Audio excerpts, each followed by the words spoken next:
Hello everyone. Welcome to my channel MNT Kids Videos.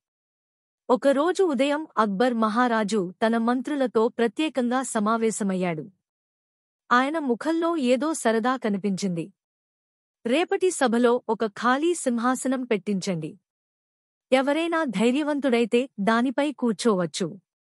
అది బలాన్ని కాదు, తెలివిని, ధైర్యాన్ని పరీక్షించడానికి. మంత్రులు ఆశ్చర్యపోయారు. ఎవరికీ అర్థం కాలేదు మహారాజు ఏం అనాలనుకుంటున్నాడో. రేపటిరోజు ఉదయం సభలో అందరూ హాజరయ్యారు. రాజసభలో మధ్యలో ఒక కొత్త, ఖాళీ సింహాసనం ఉంది. అందంగా మెరుస్తున్నది. కాని అది ఎంత అందంగా ఉన్నా అందులో కూర్చోవాలన్న ధైర్యం ఎవరికీ లేదు. ఒక్కొక్కరూ తలకిందేసి చూస్తున్నారు.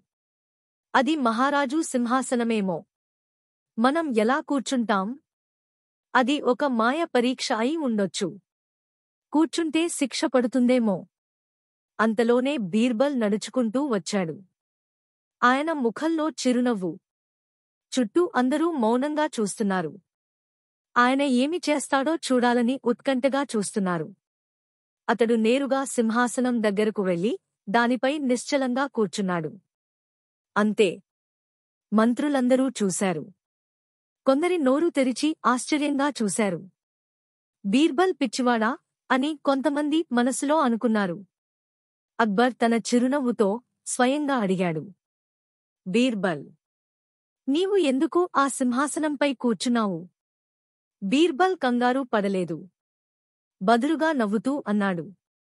ప్రభూ, ఈ సింహాసనం శక్తివంతుడి కోసం కాదు. ఇది ధైర్యం, జ్ఞానం ఉన్నవానికి మాత్రమే అనర్హం. అక్బర్ ఆశ్చర్యంగా అడిగాడు. అంటే? ఈ సింహాసనాన్ని చూసి అందరూ భయపడిపోయారు. కానీ మీరు గౌరవించే గుణాలు, ధైర్యం, జ్ఞానం, వాటిని నాలో ఉంది అనిపించి కూర్చున్నాను. రాజుగారు, మీరు ఎప్పుడూ నిజాయితీ, న్యాయాన్ని ప్రోత్సహిస్తారు కదా. అందుకే నిస్సందేహంగా ముందుకెళ్లాను. అంతే. అందరూ చప్పట్లు కొట్టారు. మంత్రులు సిగ్గుతో తలవంచుకున్నారు. అక్బర్ బీర్బల్ వైపు చూసి చిరునవ్వు నవ్వారు. ఇంత తెలివిగా ఆలోచించినందుకు నీకు రాజసభ శ్రేష్ఠుడిగా మరొక బహుమతి ఇస్తాను అని అన్నారు. నీతి, ధైర్యం, జ్ఞానం ఉన్నవారికి ఎప్పుడూ గౌరవం లభిస్తుంది. భయపడి వెనక్కి తగ్గే వారికి కాదు, ధైర్యంగా ముందడుగు వేసే వారికి మాత్రమే విజయం వస్తుంది.